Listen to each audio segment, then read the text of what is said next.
I have the worst wedgie in these shorts. I think that means that it's time to throw them out, but whatever. Alright, hey guys, what's up? It's Kayla, and today we're going to be starting a new, hopefully, series on my channel. My friend Courtney here on YouTube, her name is CJ's. I've recorded a plentiful amount of videos with her, and vice versa. She's been my friend for a while now. Anyways, cool. She has a storytelling series on her channel where every week she uploads a scary story, like her narration of a scary story that was either sent to her or that she found online. And I absolutely love writing. It's a huge passion of mine. It's a big part of why I love going to school or doing college work, because I get to type and I get to write and kind of just pour my feelings out. And also I love the horror genre, so I think combining these two and being able to do my own narrations of stories that I find online, not just scary stories, if I can find some comedic or romantic or any other ones that I could read and make entertaining for you guys, then I would definitely do that. If you guys have any that you know about, please just leave it below. But the only stories that I know of are in the horror genre. Courtney showed me the No Sleep subreddit, so I decided that I was going to, after I got her permission of course, and she was very happy to say yes. She was very kind about it. Actually, I love you, Courtney, if you're watching this. I just feel like it's a very sort of interactive thing, because when I'm surprised, most likely you guys will be surprised too. I haven't read the story that I'm going to read today. It's actually called The Truth About Insanity. It's part 1, so I'm assuming there's going to be more, but it was just posted, I think, less than 24 hours ago, so it's pretty new. I asked the author, his name is M59Gar over on Reddit, if I can read his story. He said yes. I'm gonna leave all of his links below, link to the story if you guys want to read along, do whatever you would like to with that. So I'm really excited to do this. I hope you guys are excited to read with me, and I don't really think there's anything else. If you have any stories that you'd like me to read, please leave them in the comments below, or just, you know, email me them at my business email. Do whatever you want to, I don't care. Tweet them at me, whatevs. Do your thing. So without further ado, let's get started on reading The Truth About Insanity Part 1, Pareidolia. To hell with it. Modern psychiatry has been co-opted by lethargy and bureaucracy to a degree that makes it impossible to actually help our patients. If I get caught posting HIPAA-protected information on the internet, I'll be thrown in prison, but I cannot stay silent any longer. Not after what I found. I have a personal theory that's gotten me into a bit of conflict with my superiors. After being passed over for a promotion because of it, I knew I'd have to find proof if I was ever going to get anything done. Like everyone else, I've seen other doctors post their findings, rants, and conspiracy theories to the internet over the last 4 years since the first big leak. But I'm not one of those nuts. I want meticulous proof of my personal theory before I begin telling lay people about it. In pursuit of evidence, the first file I'm exploring is that of our most recent patient, Rhett. I've stopped to write this down and get coffee to keep me awake through this rainy night drive, but I'm on my way to investigate his story for myself. Attached is the transcript of the story he told upon admittance. I'll let you judge for yourself why I'm using my Friday night to visit his hometown. They called me strange. They called me neurotic. They had no idea. It started when I was very young, and I think I even remember the first time it happened. I was watching TV and I was maybe 4 or 5 years old. A face was talking on the television, some news anchor or politician, I think. I remember looking down at my tray and seeing a traced image of that man's face sticking in my sight.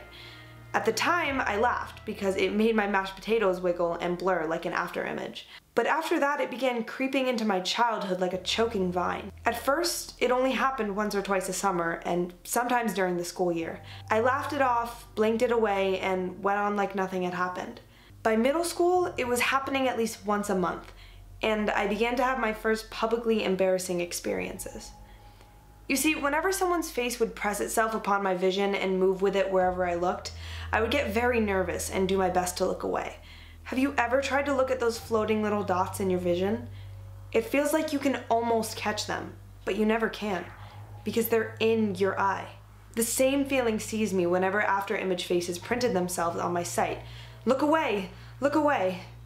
But I couldn't. It followed every glance.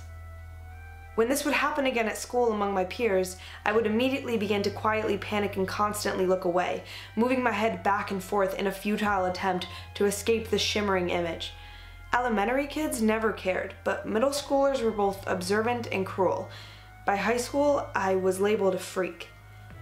But she didn't care. Autumn was an outcast nerd that everyone else picked on. We sat at the losers table together during lunch all through middle school, and continued to do that as we entered 9th grade at a new school. She would always make me feel better by telling me that at least my fits only happened every so often, while she had to be ugly every single day. I would always make her feel better by telling her that she wasn't ugly at all. She was just fat. It sounds cruel when I say it now, but it made her laugh back then, because ugliness can't be helped, but weight can be lost. But then she did lose the weight, got popular, and left our loser table by 10th grade. She did what she could from afar to help me avoid being bullied, but my fits were getting more frequent. By the time 10th grade ended, I remember that it was happening once a week, and that was when I finally told my parents and got taken to a doctor. They really couldn't do much. They diagnosed me with something called Pareidolia, which sounded like a catch-all term for seeing a face or hearing a word in visual or oral patterns, but their medications did nothing. I pretended like I was better so my mom would stop freaking out, and I went back to suffering. Thing is, I could never get them to understand that I wasn't seeing faces out in the world.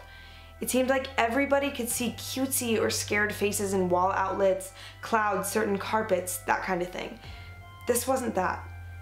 It was like my visual sense. The very nerves and section of my brain responsible for seeing was a kind of movie screen plastered against my awareness, and on that movie screen, sometimes a person's face would fail to fade with the rest of the frame and remain there for several minutes, no matter how much I tried to close my eyes, look away, or dispel the image.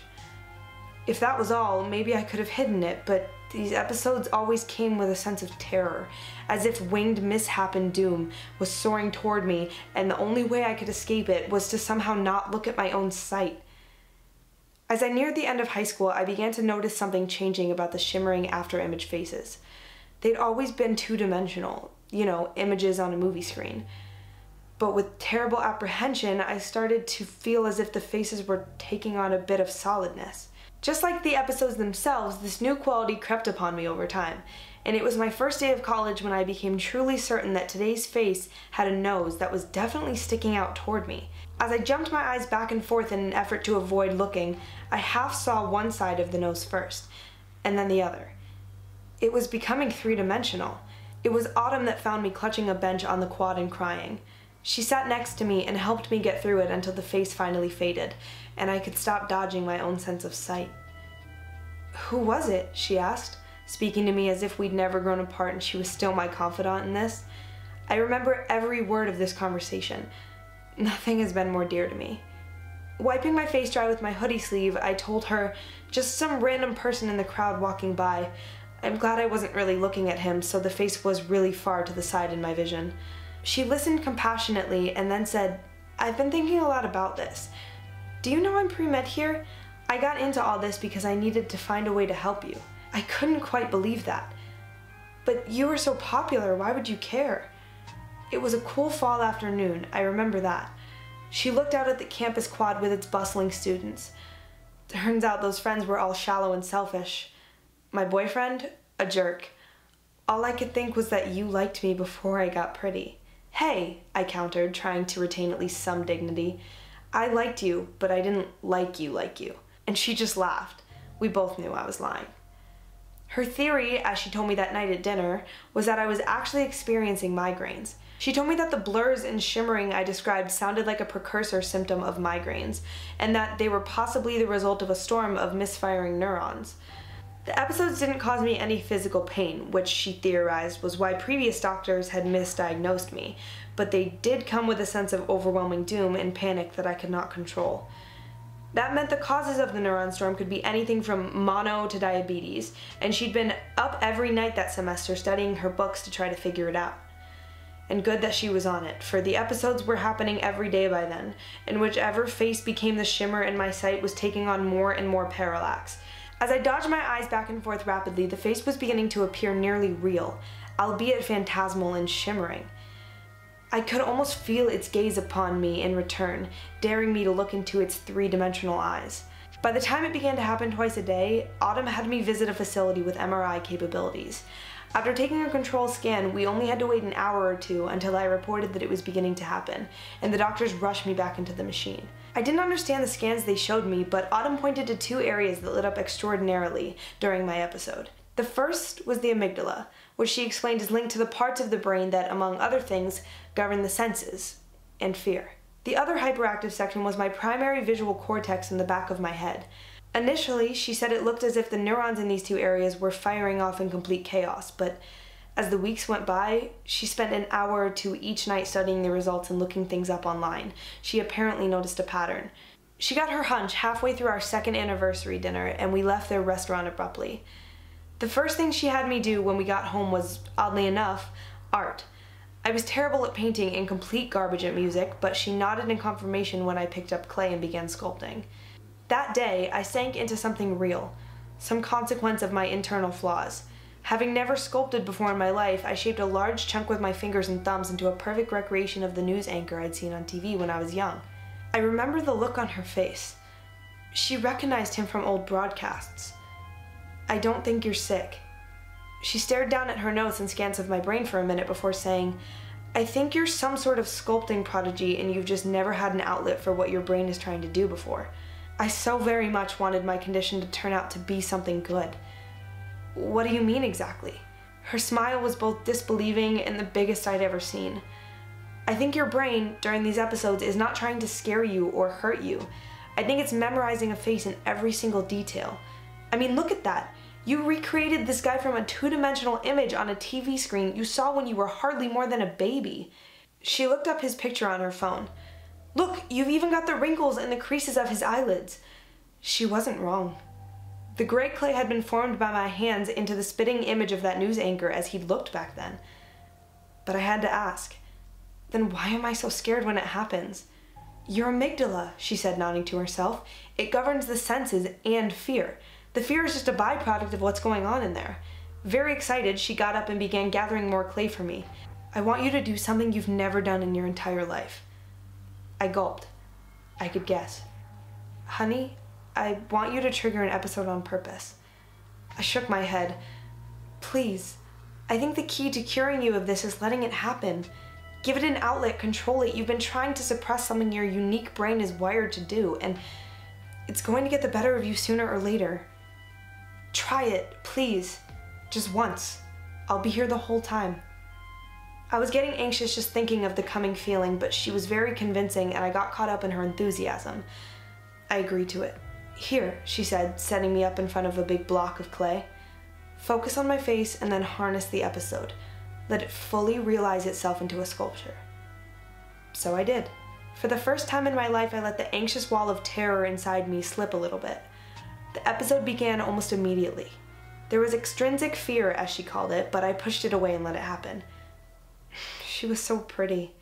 I'd always thought so. I stared at her delicate features and gorgeous green eyes, and I let my brain do its thing. For the first time, I let the after image build and stared right at it. It was three-dimensional. It was her face being completely realized in what I now knew was my primary visual cortex. My God, I could more than see her face. I understood it. Have you ever completely held in your mind a math equation or a baking recipe or an engineering spec? I wasn't just remembering details, I had the whole thing. It stared back at me with the full sensation of another human being looking at me. It was alive and aware of me. It was smiling. And then I put it in the clay. That's it. That's the only explanation Rhett wanted to offer when he was admitted. He did have prior medical records to corroborate his previous diagnoses and MRI visits, but I was the only one at our facility captivated by his story. Pareidolia is associated with neurotic behavior, but he didn't strike me as particularly neurotic outside of his condition. He was just called neurotic by his peers, and most people don't understand the clinical definition. Thing is, this one has physical reality to go with it. It's late, but I can't stop thinking about what I saw when I reached his hometown. The doctors at the local hospital were more than willing to allow another set of eyes upon their perplexing medical mystery, and I'm pretty sure the x-rays and MRI scans will haunt my dreams tonight. They initially took Rhett into custody because neighbors heard him screaming and the police described her as mutilated, but that doesn't even begin to do it justice. By her fingerprints and blood tests, the girl in that bed in that hospital was supposedly Autumn, Rhett's girlfriend of 2 years, but that just wasn't possible to her closed-minded doctors. They had the police out looking for the real Autumn, and I seemed to be the only one willing to consider the obvious truth of what had happened. Her x-rays and scans show her esophagus and trachea terminating just below her jaw, which itself was part of a solid mass of bone and tissue that could never open. There was no nasal cavity, no mouth cavity, and no tongue inside. There were no eyes and no eyebrows, and nothing but solid bone where the sockets should have been. Her face was completely smooth skin from top to bottom, and the only way she continued to breathe was through an amateur tracheotomy hole that Rhett had stabbed into her throat. That hole now hosted tubes keeping her alive. The doctors at the local hospital couldn't even answer my simple questions. If this woman was not Autumn and was just some random female with strange congenital defects, how had she grown to maturity without a mouth to eat with or a nose to breathe through? She was answering questions through a computer because she still had ears, but how had she learned to type on a keyboard without eyes? She didn't know Braille. As absurd as it sounds, I think it's patently obvious that when he let his unique brain do its thing, Rhett somehow removed her face right from her head. If their apartment wasn't already a crime scene, I would consider breaking in, because I have a hunch where her face might be. He probably hid it when the cops began pounding on the door, but somewhere there must be an extremely detailed sculpture of her head, possibly even sporting real human eyes, lips, and a tongue. Like he said, he put it in the clay. Holy crap. I did not see that coming at all. I did not read this story before. I just read it right now. So if there was any words that I mispronounced or anything like that, I'm really sorry. But I am shook if. I don't even want to joke right now because I'm just... Anyways, I hope you guys enjoyed this first scary story. If you did, please be sure to give it a thumbs up. Like I said earlier, if you guys have any stories that you want me to read, tweet them to me, send them to my business email. It's down in the description, or you can just leave it down in the comments below. And also let me know what you guys thought of this story. But anyways, thank you guys so much for watching. I really do hope you enjoyed, and I will see you guys in my next video. Bye!